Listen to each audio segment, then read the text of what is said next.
Well, hello, and thank you for joining us again at the STO Community of Practice. Today, I want to talk about something I've talked about before, and I want to try to elaborate it on it. I think the first time, some of you may remember this article, which I produced quite some time ago, and I was talking about controlling the costs, and very specifically not talking about cost control, and very specifically not talking about financial reporting either. And then not that long ago, I did another short video also talking about project costs. But I wanna go back and focus on the real crux of the matter here. Let's start with what is your job as a manager or a management team?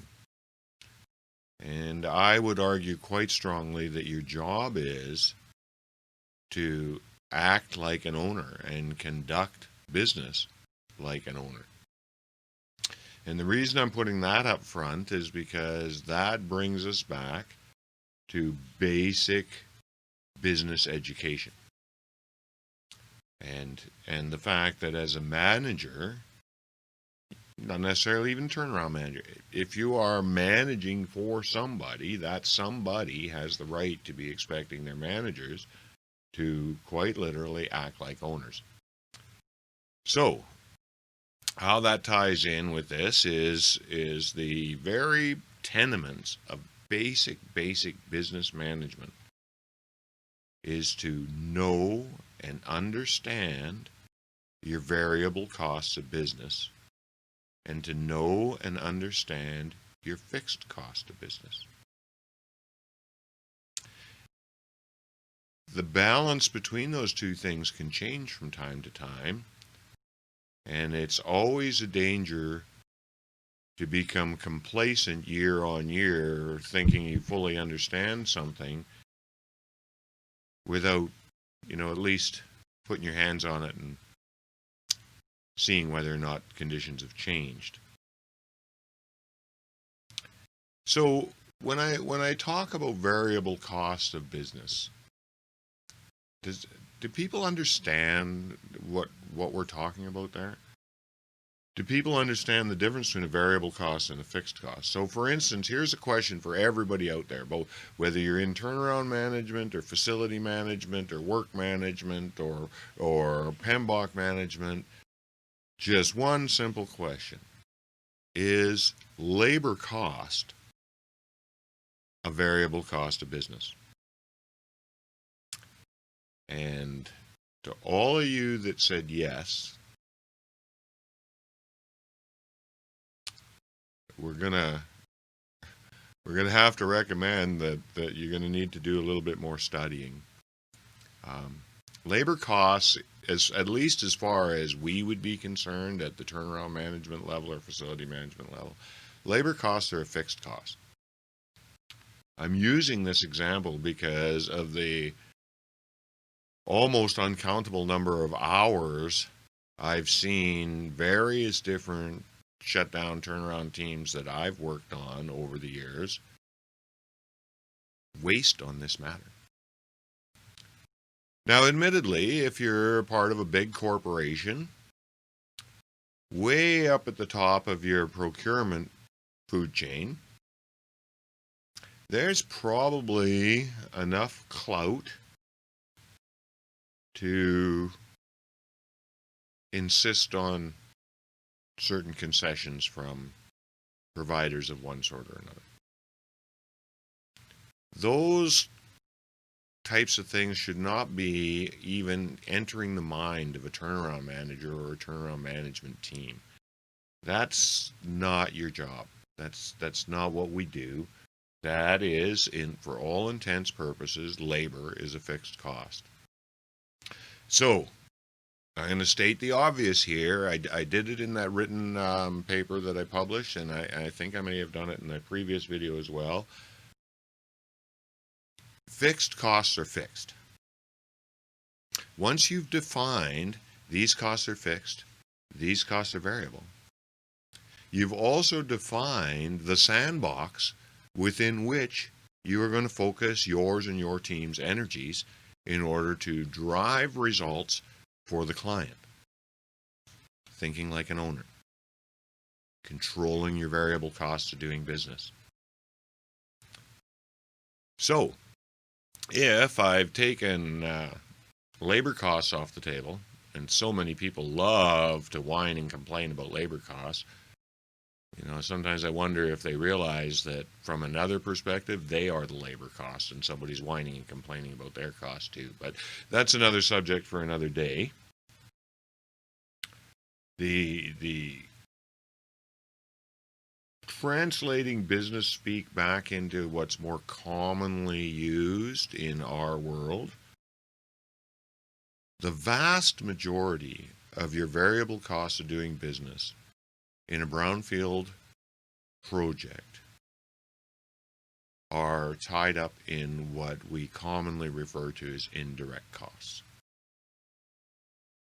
That is where you can save literally hundreds of dollars per hour on your DFL.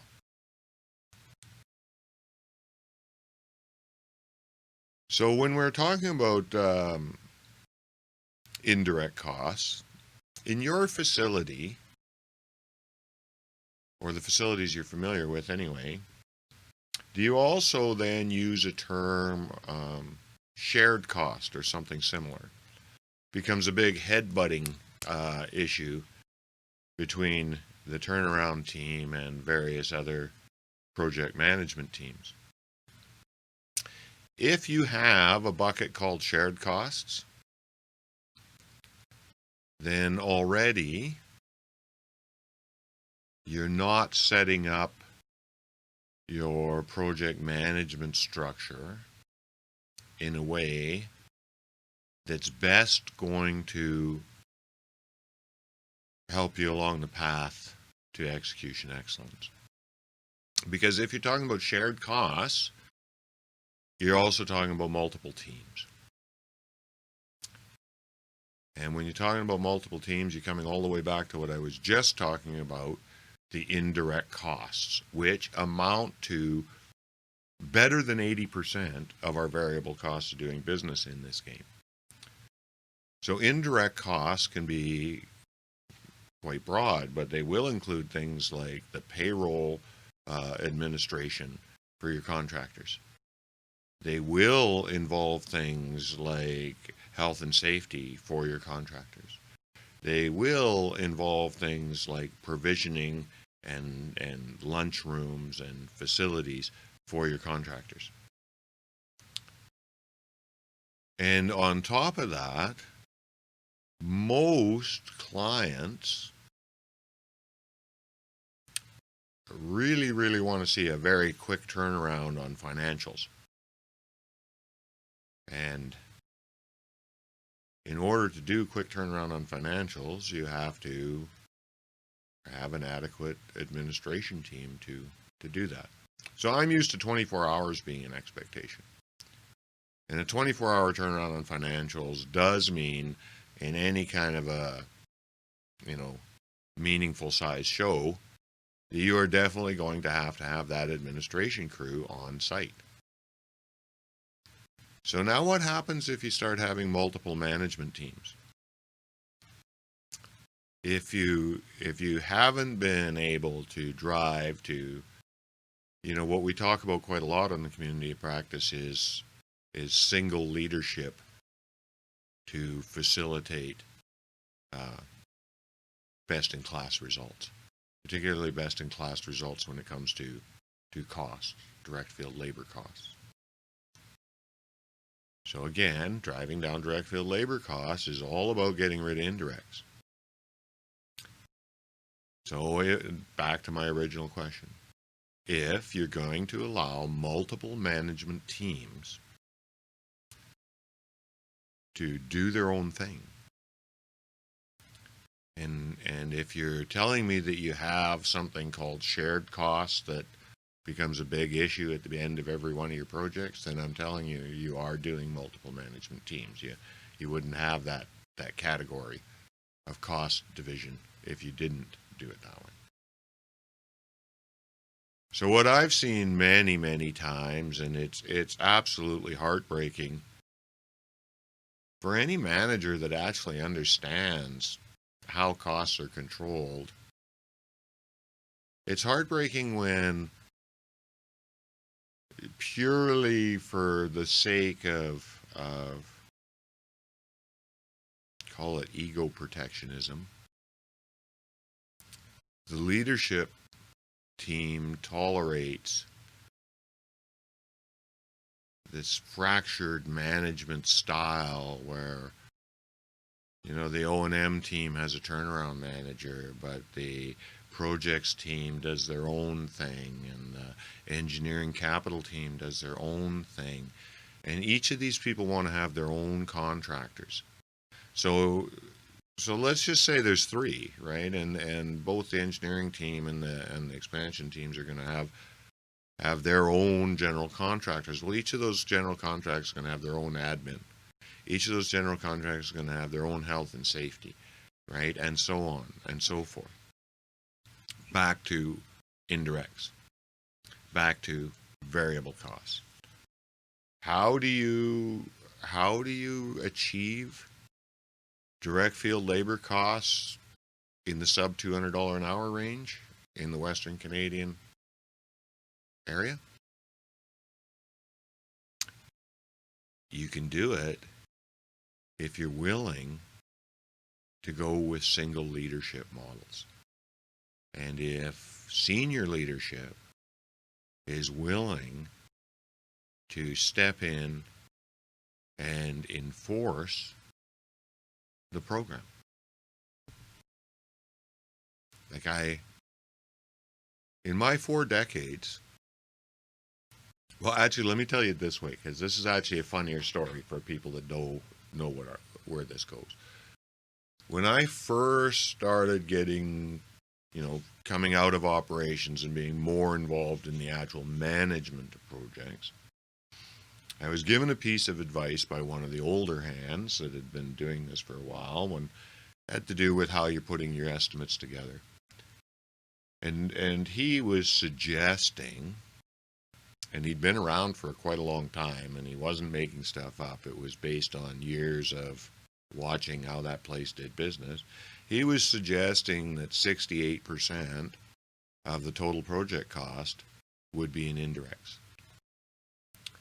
And I used his little formula for, several years until I got into a position where I could start changing things. And, I'm here to tell you he wasn't wrong. And I'm also here to tell you at that time and place in that organization, nobody thought that 68% indirects was out of line. And that's an example of plainly not having a clue what good looks like. So if you want to take a facility like that and knock a few $100s an hour off the DFL, all you have to do is get your indirect costs down to a much more industry standard, reasonable 25 to 28%. But in order to do that, you will have to stop duplication of efforts, one way or the other. If you're going to be held accountable, if you're the one that's going to have all the hard questions to answer at the end of the project, it is critical that you exert whatever authority you can bring to bear on this. Because every time you allow a complete duplication of a contracting team, you're driving a nail through your foot. And once you've nailed both feet down, you're not in control of anything anymore. Remember, your primary mandate as a manager is to think like an owner. And the most important job of any business owner is the control of the variable costs of doing business. In our world, in the turnaround world, in the shutdown world, that's the indirects. You all know where your indirects come from. What I'm saying here isn't any kind of rocket science. I mean, it's fairly obvious. But it's, in a lot of places, not even really looked at anymore as a yeah, well, we could do that, but that'll upset a lot of people. If you're willing to triple your indirects to avoid upsetting people at the leadership level, then I'm going to have to suggest that now we're looking at senior leaders who do not know how to think like an owner. So that's my thoughts for today on the matter of project cost control. Controlling costs, rather, not cost control. Cost control is another topic. We've talked about that a bit before. There's some very basic things that are accounting for better than 80% of people's cost overruns, in my experience. And the number one thing is this catering to the tender egos of your project management and engineering teams and running roughshod on your turnaround program. If you have a turnaround program, it has to apply to the entire event. And there cannot be managers who are exempt from the program. And just one of the reasons is because of what I talked about today. There is no other way to control these costs. And all the whining and moaning about labor costs and this and that, if you're going to focus your energy on the things you can't change, then you're not going to be successful. And if you're unwilling to focus your energies on the things you can change, then you're not going to be successful. On behalf of the NAVEX team and the STO community of practice, thanks for stopping by. Thanks for your time. And stay safe.